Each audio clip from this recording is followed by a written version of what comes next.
शुरुआत में हम वेनेसडे नाम की एक लड़की को देखते हैं जिसका आज स्कूल में पहला दिन था। इसकी हरकतों और पसंद नापसंद की वजह से ये कोई आम लड़की नहीं लगती थी। स्कूल में आकर जब वो अपने लॉकर को खोलती है तो वहाँ उसे उसका भाई बंधा हुआ मिलता है। वो जैसे ही अपने भाई को पकड़कर खोलने लगती है तो फौरन ही उसे कुछ ख्याल आने लगते हैं, जिसमें वो उन लड़कों को देखती है जिन्होंने उसके भाई को यहाँ बंद किया। वो यहाँ से उन लड़कों के पास जाती है उन्हें सबक सिखाने के लिए, जो पूल में तैरने की प्रैक्टिस कर रहे थे। वहाँ वो पूल में बहुत सारी मछलियों को छोड़ देती है जो काटती हैं। अब सारे बच्चे तो पूल से बाहर आ जाते हैं मगर एक बच्चा नहीं आ पाता और एक मछली उसकी टांग पर काट ले। उसकी हरकत के बाद स्कूल वाले उसे निकाल देते हैं। उसने पहली बार ऐसे नहीं किया था, बल्कि अब से पहले भी वो बहुत सारे स्कूल से निकाली जा चुकी थी। तो इसीलिए उसके माँ बाप उसे एक एकेडमी में ले जा रहे थे, क्योंकि वहाँ वेडनेसडे जैसे बच्चे ही पढ़ते थे, मतलब कि जिनकी हरकतें सबसे हटके होती थी। और वो वहाँ जाना तो नहीं चाहती थी मगर मजबूरन उसे जाना ही पड़ता है। एकेडमी के पास वाले जंगल का सीन देखते हैं जहाँ एक शिकारी शिकार करने आया था। वो जंगल के काफी अंदर जाकर एक जगह पर बैठकर चाय पीने लगता है, मगर तभी कोई चीज अचानक से आकर उस पर हमला कर देती है और बड़ी बेरहमी से उसे मार देती है। वेडनेसडे और उसके माँ बाप एकेडमी पहुंचकर वहाँ के प्रिंसिपल के पास जाते हैं। ये प्रिंसिपल भी वेडनेसडे की तरह ही आउटकास्ट होती है। आउटकास्ट में जलपरी, वेयरवुल्व्स, वैम्पायर्स, चुड़ैल और ऐसे लोग शामिल थे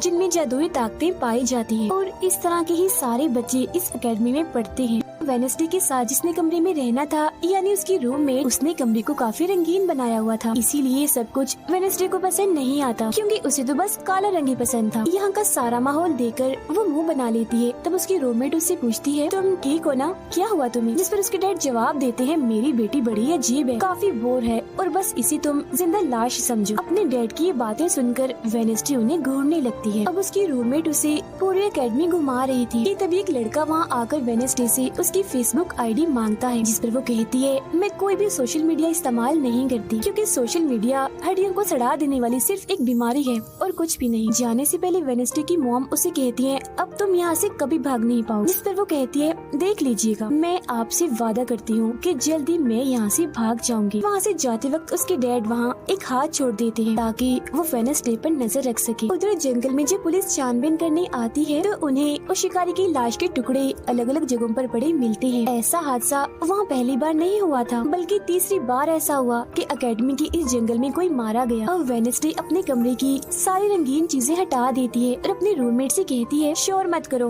कमरे में शांति बनाओ, क्योंकि ये मेरे नॉवल लिखने का वक्त। मगर वो तो गाना लगाकर डांस करने लगती है, जिससे वेडनेसडे को गुस्सा आ गया था और वो उसे गाना बंद कर गई है। और वो उसे कहती है, मगर आज के बाद तुम मेरे लिए काम करोगे, वरना मैं तुम्हें हमेशा हमेशा के लिए दराज में बंद कर दूंगी। तो वो इस चीज के लिए मान जाता है कि ठीक है, मैं हर तरह से तुम्हारी मदद करूंगा। अगले दिन प्रिंसिपल वेडनेसडे को एक दिमाग के डॉक्टर के पास ले जाती है, क्योंकि उन्हें भी ऐसा महसूस हुआ था कि वेडनेसडे का दिमागी तवाज़ुन कुछ ठीक नहीं है। मगर वो वहाँ कोई बहाना बनाकर हाथ की मदद से खिड़की खोलती है और वहाँ से भाग जाती। भागते हुए वो एक आदमी से टकरा जाती है, जिससे फौरन उसे ख्याल आता है, जिसमें वो देखती है कि इस आदमी का अभी एक्सीडेंट होने वाला है, जिसमें वो मर गया है बड़ी बेरहमी से। मगर वो इस बारे में उस आदमी को कुछ नहीं बताती, क्योंकि उसे खून खराबा बहुत पसंद। वो एक होटल में जाती है जहाँ उसकी मुलाकात एक वेटर से होती है। वो काफी परेशान दिख रहा था क्योंकि उसकी कॉफी मशीन खराब हो गई। वेडनेसडे उसे कहती है, मैं तुम्हारी कॉफी मशीन ठीक कर सकती, लेकिन इसके बदले तुम्हें मुझे स्टेशन पर छोड़ना होगा, जिसके लिए वो मान भी जाता है और वेडनेसडे उसकी मशीन ठीक कर देती है। जिस पर वो कहता है, बस थोड़ा सा इंतजार करो, मेरी शिफ्ट खत्म होने वाली है, फिर हम चलते। और वेडनेसडे जब वहाँ बैठी इंतजार कर रही थी कि तभी कोई शरारती लड़की आकर उसे परेशान करने लगती है, जिससे उसे गुस्सा आ गया था और वो उन लड़कों को अकेले ही काफी मारती है और अच्छा सबक सिखाती है। अब इतनी ही देर में उस वेटर के डैड, जो एक पुलिस ऑफिसर थे, वहाँ आ जाते हैं। तोड़फोड़ देखकर जब वो अपने बेटे से इस बारे में पूछते हैं तो वो कहता है, कुछ नहीं, बस वो लड़के कस्टमर्स को परेशान कर रहे थे, तो इसने उन्हें अच्छा सबक सिखा दिया। तभी यहाँ एकेडमी की प्रिंसिपल भी आ जाती है। उनसे सॉरी बोलकर वेडनेसडे को यहाँ से ले जाती है। रास्ते में वो उस पर काफी गुस्सा करती है कि आखिर तुमने कैसे एकेडमी से भागने की कोशिश की। तभी उन्हें रास्ते में एक एक्सीडेंट हुआ नजर आता है, जो उसे आदमी का था जिससे वेडनेसडे टकराई थी, जो देख प्रिंसिपल घबरा जाती है। कहती है मेरी दुआ है ड्राइवर को कुछ ना हुआ हो, जिस पर वेडनेसडे कहती है वो तो मर गया है और उसकी गर्दन भी टूट गई है। फिर अकेडमी में आने के बाद वेडनेसडे गिटार बजाने लगती है। वो काफी अच्छा बजा रही थी, जिसकी धुन प्रिंसिपल के साथ साथ काफी बच्चों को भी पसंद आती। रूममेट जब कमरे में आती है तो उसकी नजर हाथ पर पड़ती है, जिस बारे में वो वेडनेसडे से पूछती है कि ये क्या चीज है, जिस पर वो जवाब देती है कि ये हमारी एडम फैमिली का एक मेंबर है। अब हम एक अनजान लड़के को देखते हैं जो लाइब्रेरी में जाकर एक किताब से एक सफा फाड़ लेता है जिस पर एक तस्वीर बनी हुई। उधर हाथ मीटर के घर पहुंच जाता है, जिसे देख वो काफी डर गया था और उसे मारने लगता है। फिर हाथ उसे बैठने का इशारा करके उसे वेडनेसडे का नंबर देता है और उसे फोन करने का कहता है। फिर जब वेटर उसे कॉल करता है तो वो कहती है कि हमारी अकेडमी में एक त्योहार मनाया जाने वाला है जहाँ सभी बच्चे आएंगे। मैं वहाँ से भागने वाली हूँ और अगर तुम मुझे स्टेशन तक पहुँचा दोगे तो मैं तुम्हें काफी अच्छा इनाम दूंगी, जिस पर वो वेटर मान भी जाता है। जब वो त्योहार में जाती है तो देखती है कि प्रिंसिपल की नजर मुझ पर ही है, इसीलिए वो एक आदमी को पैसे देकर प्रिंसिपल का ध्यान भटकाने का कहती है। अब वेटर वहाँ आकर वेडनेसडे के जाने से पहले उसे उसके डैड का एक पुलिस रिकॉर्ड तोहफे में देता है, जो उसने अपने डैड की फाइल्स में से चुराया था, क्योंकि उसके डैड एक पुलिस ऑफिसर जो थे। अब उस रिकॉर्ड को लेकर जैसे वो यहाँ से जाने लगती है तो तभी वो उस लड़के से टकरा जाती है जिसने बुक में से तस्वीर को फाड़ा था। टकराते ही वेडनेसडे को उस लड़के की मौत के ख्याल आने लगते हैं कि वो थोड़ी देर में मरने वाला है, जो बहुत ही भयानक थी। वो लड़का अब जंगल की तरफ जाने लगता है तो वेडनेसडे भी उसके पीछे जाती है और कहती है रुक जाओ, जंगल में मत जाओ, तुम्हारी जान को खतरा है, तुम मर जाओगे। मगर तभी वो उसे अपने जादू से उड़ाकर पेड़ पर लगा देता है और कहता है खतरा मुझे नहीं तुम्हें है, बल्कि तुम खुद ही खतरा हो और मैं सब लोगों को तुमसे बचा रहा हूँ। उस दिन स्टैचू को मैंने ही तुम्हारे ऊपर गिराया था। जिसके बाद वो उसे एक तस्वीर दिखाता है, जिंदा है, बस यहाँ से भाग गया है। इसीलिए आपको वेडनेसडे की बातों का यकीन नहीं करना चाहिए। अक्सर इसे इस तरह के दौरे पड़ते रहते, हम इसका इलाज करवा रहे हैं, जल्दी ये ठीक हो जाएगी। फिर जब प्रिंसिपल वहाँ से जाती है तो वो ऑफिसर से कहती है कि जंगल में कोई तो है जो सबको मार रहा है और उसी ने उस लड़के को भी मारा है। मगर तभी वहाँ वो लड़का आ जाता है जो जिंदा था और बिल्कुल सही सलामत भी। अब अगले दिन जब वेडनेसडे को डॉक्टर के पास ले जाया जाता है तो वो उससे पूछती है कि क्या तुमने ये अफवाह इसलिए फैलाई कि सभी की तवज्जो तुम पर हो जाए, यानी कि तुमने उस लड़के की मौत होते हुए देखा। जिस पर वो कहती है मैं जानती हूँ मैंने क्या देखा है, ओके, मुझे तुम्हें बताने की कोई जरूरत नहीं। अगले दिन उसे पता चलता है कि उसी लड़के को बगैर किसी वजह से अकेडमी से निकाला जा रहा है, इसीलिए वो अपने साथी उस हाथ को उस लड़के के पीछे लगा देती है। अब प्रिंसिपल के कहने पर वेडनेसडे एक एक्टिविटी में हिस्सा लेती है, जिस मकसद के लिए वो क्लब ज्वाइन करती है, जहाँ उसके साथ सिर्फ एक ही लड़का था जिसके साथ उसकी दोस्ती हो जाती है। फिर जब हाथ उस लड़के के पीछे जाता है तो देखता है कि वो अपना रूप बदल रहा है, जहाँ पहले वो एक बुरा इंसान और फिर अकेडमी के प्रिंसिपल का रूप ले लेता है। जिसके बाद हाथ आकर ये सारी बात वेडनेसडे को बता देता है। अब जब क्लास शुरू होने वाली थी तो जेवियर उसे कहता है कि मेरी साथ वाली सीट खाली है तो तुम यहाँ बैठ जाओ, तो वो उसके साथ आकर बैठ जाती है। जेवियर यहाँ मकड़ी की तस्वीर बना रहा था और फिर अपने जादू से वो उसे जिंदा भी कर देता है, मगर एक ही झटके में वेडनेसडे उसे मार देती है और उसकी राख उड़ा देती है। अब एक लड़की जो काफी बदतमीज थी और विलन भी थी, उसकी और वेडनेसडे के बीच काफी बहस हो जाती है, क्योंकि दोनों ही एक दूसरे से काफी चिढ़ती थी, एक दूसरे को जरा भी पसंद नहीं करती थी। और इसके बाद वेडनेसडे अपनी जगह अपनी रूममेट को उस क्लब में भेज देती है जहाँ वो एक्टिविटी की प्रैक्टिस कर रही थी, और खुद वो अकेली ही चली जाती है अकेडमी की उस जंगल में मॉन्स्टर को ढूंढने के लिए। वेडनेसडे को वहाँ उस अनजान लड़की का टूटा हुआ चश्मा भी मिलता है, वही अनजान लड़का जिसे मॉन्स्टर को मारता हुआ इसने देखा था। और अब जैसे ही वो इस चश्मे को छूती है तो लाइब्रेरी में उसे वहाँ एक किताब भी दिखती है, तो वो उस किताब को खोजने लाइब्रेरी में चली जाती है, मगर उसे वहाँ उस तरह की कोई भी किताब नहीं मिलती। जिसके बाद वो चुपके से जेवियर के कमरे में चली जाती है, क्योंकि वो लड़का और जेवियर एक ही कमरे में रहते थे। वेडनेसडे और हाथ यहाँ पर उस किताब को ढूंढ रहे थे, मगर तभी यहाँ जेवियर आ जाता है, जिस वजह से वो बेड के नीचे छुप जाते हैं। तभी जेवियर के पास वो विलन लड़की भी आती है और उसे कहती है तुम मुझसे क्यों नाराज हो, अच्छा गुस्सा छोड़ो, सुलह कर लो। जिस पर वो मना कर देता है। अब उसके इनकार पर विलन लड़की को लगने लगता है कि ये सब वो वेडनेसडे की वजह से कर रहा है, इसीलिए वो कहती है कि कल मैं वेडनेसडे समेत तुम्हारे सभी साथियों की कश्तियों की धज्जियां उड़ाने वाली हूँ। बेड के नीचे छुपे वेडनेसडे और हाथ भी उसकी ये बात सुन लेते। कमरे में वापस आने के बाद वेडनेसडे अपने रूममेट से कहती है कि कल जो कश्तियों की रेस होने वाली है मैं भी उसमें हिस्सा लूँ, और कुछ भी हो जाए। उस घमंडी लड़की यानी विलन साल में पहली बार हुआ था जब उस विलन को किसी ने हराया था, इसीलिए आज वो गुस्से में आग बगोला हुई।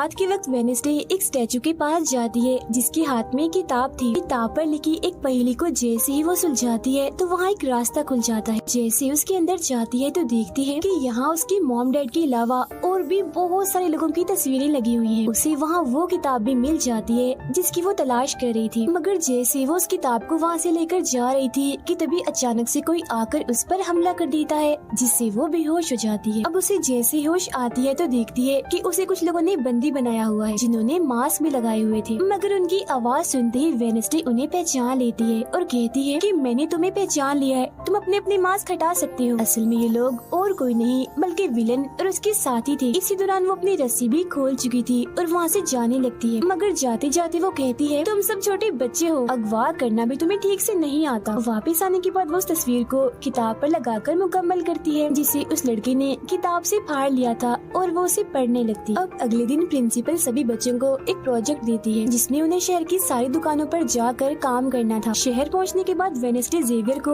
वो किताब दिखाकर पूछती है कि क्या तुम इस किताब को पहचानते हो? जिस पर वो कहता है हाँ, इस किताब को लेकर मेरे और उस लड़के के बीच में लड़ाई भी हुई थी जिसके बारे में तुमने कहा था कि मॉन्स्टर ने उस पर हमला कर दिया था। ये किताब एक जादूगर की है और 30 सालों से भी ज्यादा पुरानी है, तो तुम इसके साथ क्या कर रही हो? ये सुन वो उससे पूछती है तुम उस जादूगर के बारे में और क्या जानते हो? वो कहता है कुछ खास नहीं, अगर तुम उस जादूगर के बारे में जानना चाहती हो तो तुम्हें उसके घर जाना होगा जो काफी पुराना एक खास घर है। अकेडमी के सारे बच्चे भी अलग अलग दुकानों में जाकर काम करने लगते हैं। वेडनेसडे एक वेट्रेस बनी थी मगर उसका नखरा गुस्सा देखकर कोई भी उसे खाने की चीज नहीं लेता। वेडनेसडे का दोस्त पेस्ट्री खा रहा था कि तभी शरारती बच्चे आकर उसे परेशान करने लगते हैं और बस फिर होना क्या था, वेडनेसडे वहाँ आती है और उन्हें खूब मारती है। इसके बाद वो अपने उस दोस्त को लेकर जादूगर के घर जाती है ताकि वो सारी सच्चाई जान सके कि आखिर बात क्या है और उस किताब के बारे में भी। उसी वहाँ जादूगर की बहुत सारी चीजें और एक पेंटिंग भी दिखाई देती है। पेंटिंग में वो उसी लड़की को किताब पकड़े हुए देखती है जो उसे गुफा के पास भी दिखी थी। उसके ख्याल में जब उनकी रेस में वेडनेसडे झंडा लेने गई, फिर उसी वहाँ इस पेंटिंग वाली लड़की की किताब भी मिल जाती है मगर वो खाली थी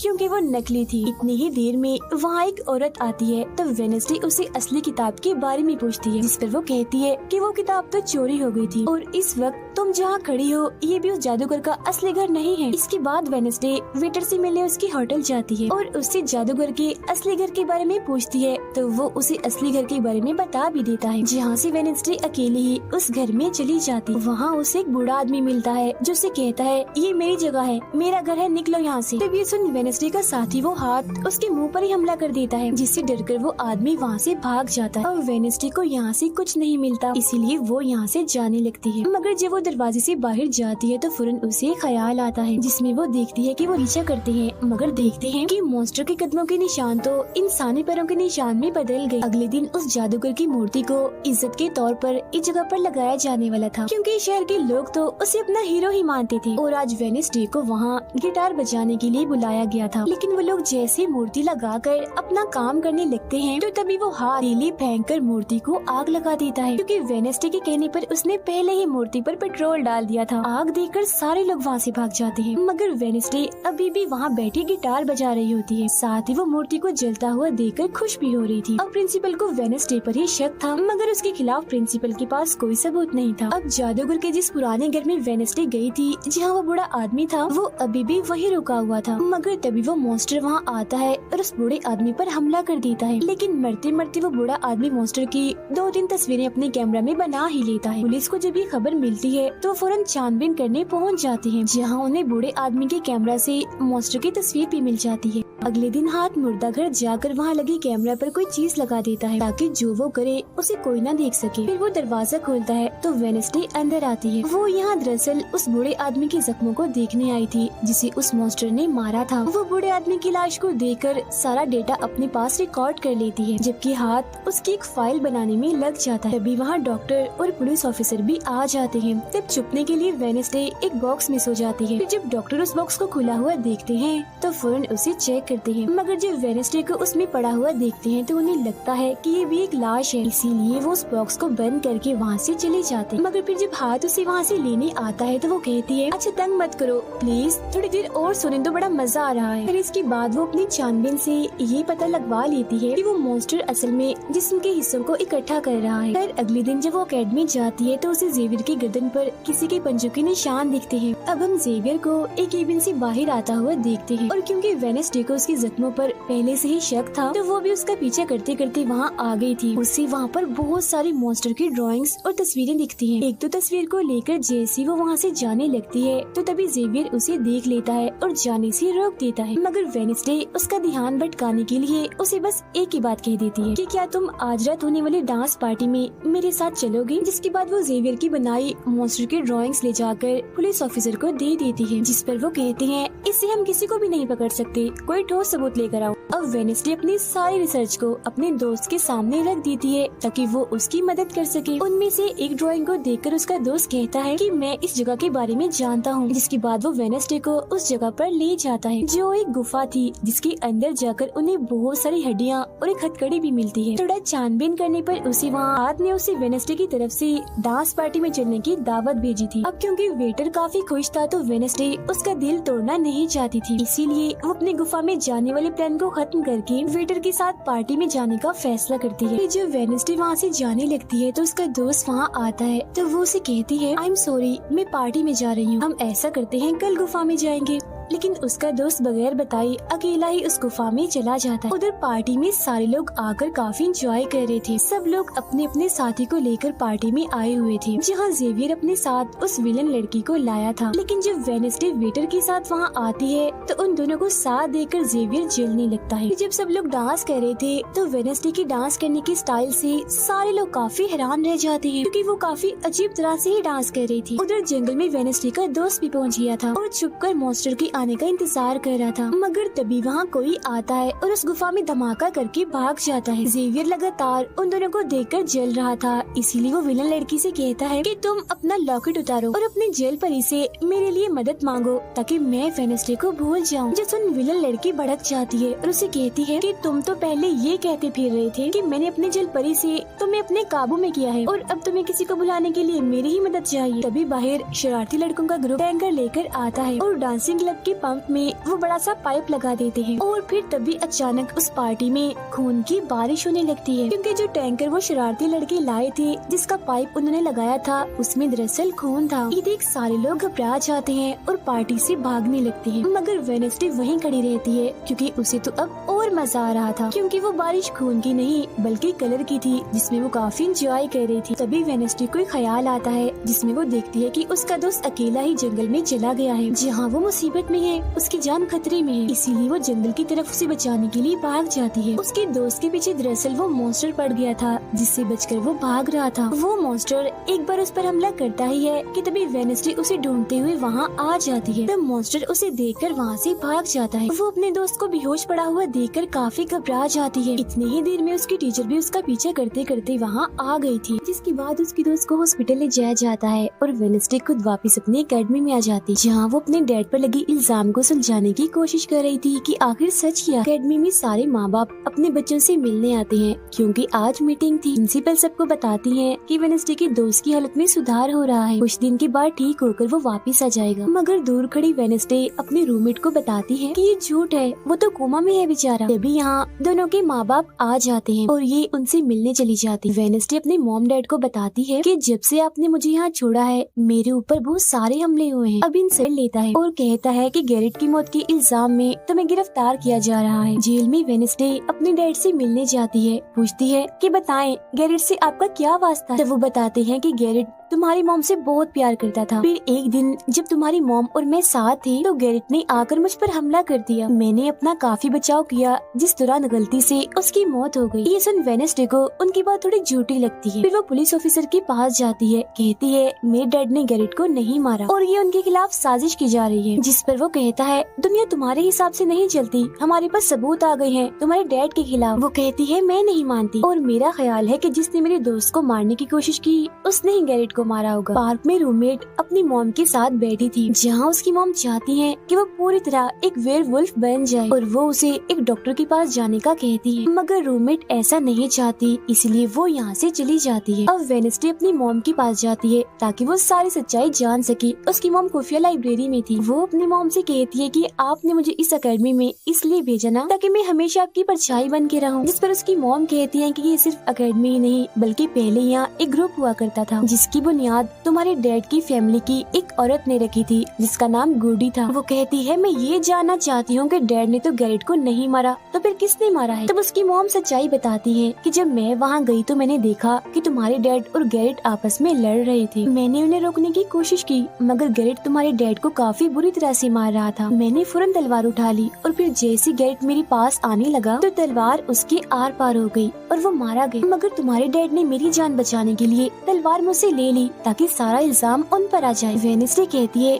मगर मुझे पता चला था कि जब गैरेट मरा तो उसके मुंह से झाग निकल रही थी। ऐसा तो सिर्फ तब होता है जब किसी ने जहर लिया हो। अब सच पता करने का सिर्फ एक ही रास्ता है, गैरेट की कब्र को खोदना। जिसके बाद वो अपनी मॉम के साथ मिलकर गैरेट की कब्र को खोद देती है और वहाँ से उसकी एक उंगली ले लेती है। मगर तभी इधर पुलिस आकर उन दोनों माँ बेटी को गिरफ्तार कर लेती है। जेल में वेडनेसडे गैरेट की उंगली अपने मॉम डैड को दिखाती है, कहती है कि उसकी मौत जहर से हुई थी। मगर जैसे उसके हाथ इस उंगली पर लगते हैं उसे फौरन एक ख्याल आता है, जिसमें वो देखती है कि गैरेट के डैड ने उसे जहर दिया था ताकि वो इस पूरे अकेडमी के लोगों को मार डाले। मगर जब उसकी लड़ाई वेडनेसडे के डैड से हुई तो जहर की बोतल टूट गई, जिससे सारा जहर गैरेट के अंदर चला गया। जिसका मतलब साफ था कि उस दिन वो वेडनेसडे के डैड को ही नहीं बल्कि पूरी अकेडमी को ही खत्म करने आया था। जेल से रिहा होने के बाद वेडनेसडे और उसकी मॉम मेयर के पास जाती हैं, कहती है आपने गैरेट की मौत के सच को छुपाया, उसकी मौत जहर से हुई थी न कि तलवार से, और ये बात साबित भी हो गई है। जो सुन मेयर सब कुछ सच बता देता है, जिसके बाद वेडनेसडे के डैड को भी रिहा कर दिया जाता है। अब वेडनेसडे अपनी मॉम को बताती है कि मुझे बहुत ख्याल आते हैं। चारों तरफ मोमबत्तियां जला के बैठी थी क्योंकि वो गुडी को बुलाने की कोशिश कर रही। मगर तभी इधर उसकी रूममेट आ जाती है, साथ ही उसे एक खत भी मिलता है जिसमें कोई उसे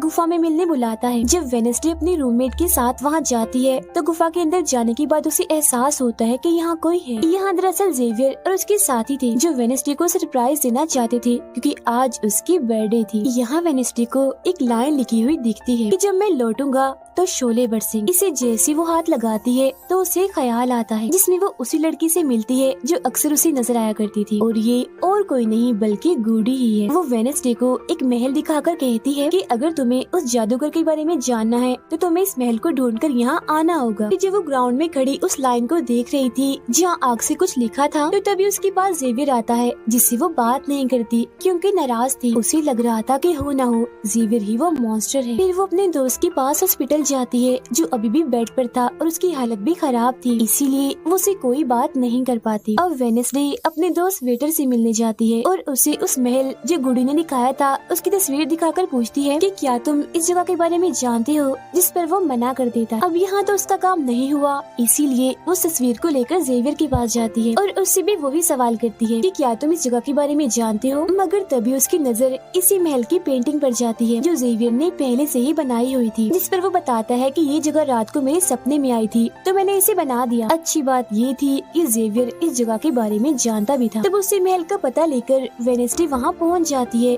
जहाँ मेयर पहले से ही मौजूद था, और क्योंकि वो जान गया था कि असली कातिल कौन है तो वेडनेसडे उसकी गाड़ी में ही छुप जाती है। मगर जैसे मेयर की गाड़ी शहर में पहुँचती है तो कोई उनकी गाड़ी को ठोक देता है, जिससे मेयर का एक्सीडेंट हो गया था। वो काफी जख्मी हो जाते हैं, उनकी हालत मरने वाली हो गई। फिर अब रात के वक्त वेडनेसडे वेटर और अपने रूममेट के साथ उसी महल में आती है। यहाँ उसे ऐसा महसूस होता है जैसे कोई इधर रह रहा है क्योंकि मोमबत्तियां गर्म थी और ये कमरा बिल्कुल साफ था। इतनी ही देर में वो मॉन्स्टर भी यहाँ आ जाता है, जिससे बचने के लिए ये लोग छुप जाते हैं। ये लोग देखते हैं कि जिन जिन लोगों पर मॉन्स्टर ने हमला किया था उनके जिस्म के कटे हुए हिस्से यहाँ पर पड़े हुए हैं। अब वेडनेसडे अपने दोस्तों को मॉन्स्टर से बचाना चाहती थी, इसीलिए वो उन्हें यहाँ से ले जाती है। ये वेटर के घर जाते हैं जहाँ जैसे उसके डैड आते हैं तो वेडनेसडे उन्हें कहती है कि मैं आपको कुछ दिखाना चाहती हूँ, क्योंकि वो पुलिस ऑफिसर जो थे वो जब उन्हें महल में ले जाती है तो वहाँ पर कुछ भी नहीं था। मतलब जिस्म के कटे हुए हिस्से जो पहले यहाँ पर रखे हुए थे अब वो वहाँ पर नहीं पड़े थे, जिससे पुलिस ऑफिसर को गुस्सा आ जाता है और वो कहते हैं कि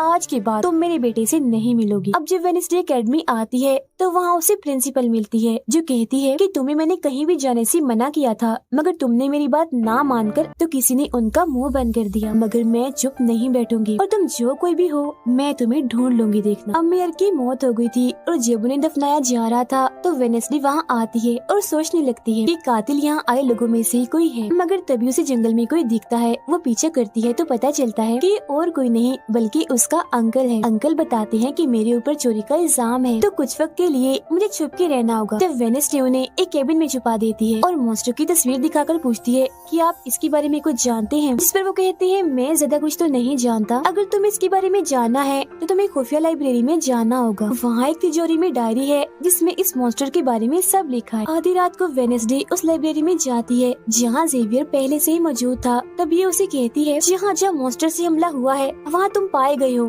तो हो ना हो मॉन्स्टर तुम ही हो। मगर वो उसकी बात को अनसुनी करके यहाँ से चला जाता है। तभी इधर उसके अंकल आते हैं। ये मिलकर डायरी को ढूंढ लेते हैं जिसमें इस मॉन्स्टर के बारे में सब कुछ लिखा था कि ये मॉन्स्टर किसी के कंट्रोल में भी आ सकता है और फिर बस ये अपने मालिक के कहने पर ही काम करता है। रात के वक्त वो अपने साथी हाथ को कहती है कि मैं वेटर से मिलने जा रही हूँ, तब तक तू मेरी डायरी का ख्याल रखना। कि जब वेटर के साथ गुफा के अंदर जाती है तो देखती है कि यहाँ उसने गुफा को सजाया हुआ है क्योंकि वो उसे शादी के लिए पूछने वाला था। वापिस आकर वेडनेसडे देखती है कि उसके कमरे का सारा सामान इधर उधर बिखरा पड़ा है और उसकी डायरी कोई चुरा कर यहाँ से ले गया है। फिर जैसे वो अपने साथी हाथ को देखती है तो घबरा जाती है क्योंकि उसकी हथेली में किसी ने चाकू आर पार कर दिया था और अब उसमें जान नहीं थी, वो मर गया था। फिर वो हाथ को लेकर जल्दी से अपने अंकल के पास आती है और दुखी होती हुई कहती है प्लीज अंकल कैसे भी करके हाथ को जिंदा कर दीजिए। तब अंकल बार बार बिजली के झटके उसे देती हैं जिससे वो जिंदा हो जाता है। वो उसे पूछती है अच्छा तुम पर हमला किसने किया था, जिस पर इशारों से वो बताता है कि मैंने नहीं देखा क्योंकि हमला पीछे से हुआ था। जिस पर वेडनेसडे गुस्से से भर जाती है, कहती है चाहे कुछ भी हो जाए मैं उसे नहीं छोड़ूंगी, वो जो भी है। और वो प्रिंसिपल को आकर कहती है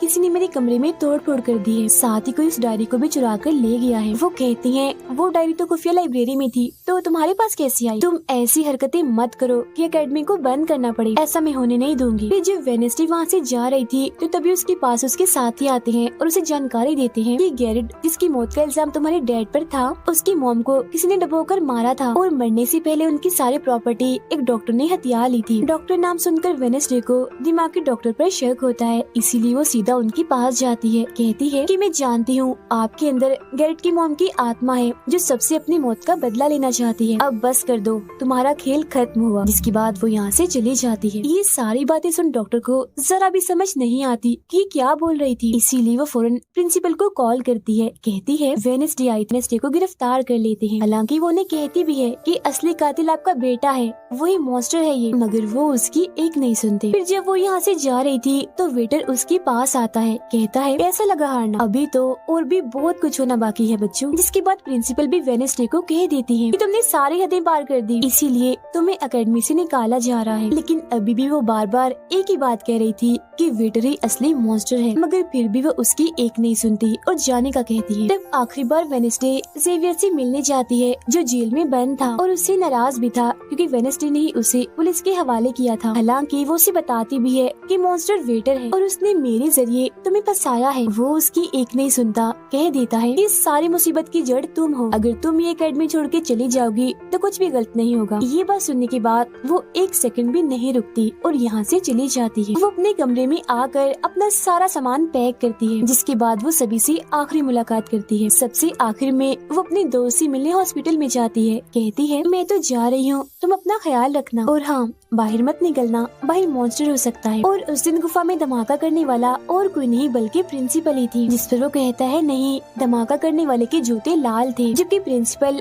कभी भी लाल जूते नहीं पहनती। ये बात सुनकर वेडनेसडे को पता चल जाता है कि असली कातिल कौन है। वो अपनी उसी टीचर के पास जाती है जिसे सब पसंद करते थे और कहती है बाकी लोग तो बिला वजह मारे गए हैं, जबकि असली कातिल तो तुम ही हो। तुमने ही वेटर को अपने कंट्रोल में करके उसे मॉन्स्टर बनाया और धीरे धीरे उसे अपना गुलाम बना लिया, अपने इशारों पर नचाकर लोगों को उसके जरिए मरवाया। तभी यहाँ वेटर भी आ जाता है जिसे वो टीचर कहती है जल्दी करो वेडनेसडे को मार दो। लेकिन दरअसल की वेटर नहीं थी बल्कि प्रिंसिपल थी, जो रूप बदल कर यहाँ पर आई थी। और अब टीचर प्रिंसिपल के गले में जहर का इंजेक्शन घुसा देती है, जिससे प्रिंसिपल बेचारी मारी जाती है। फिर वो वेडनेसडे को भी बांध कर जादूगर की गुफा में ले आती है। गुफा में आकर वेडनेसडे को पता चल जाता है कि जिन मरे हुए लोगों के जिस्म के हिस्सों को इकट्ठा किया गया था वो दरअसल जादूगर को दोबारा से जिंदा करने के लिए किए गए थे। तभी यहाँ टीचर, जो असली विलन थी, वेडनेसडे को बताती है कि जब गुडी ने जादूगर को मारा था तो गुडी ने अपने खून से जादूगर की कब्र पर एक ताला लगा दिया था, और अब जादूगर को जिंदा करने के लिए हमें गुडी की फैमिली मतलब एडम्स फैमिली के ही किसी इंसान का खून चाहिए, साथ ही पूरे चांद की रात भी हो। और अब हमें ये सुनहरी मौका मिल गया है जादूगर को जिंदा करने का, क्योंकि एडम्स फैमिली से तुम हो और आज पूरे चांद की रात भी है, हम तुम्हारा खून लेंगे। जिसके बाद टीचर वेडनेसडे के हाथ पर कट लगा देती है, जिससे उसका खून निकलने लगता है। फिर वो उसके खून से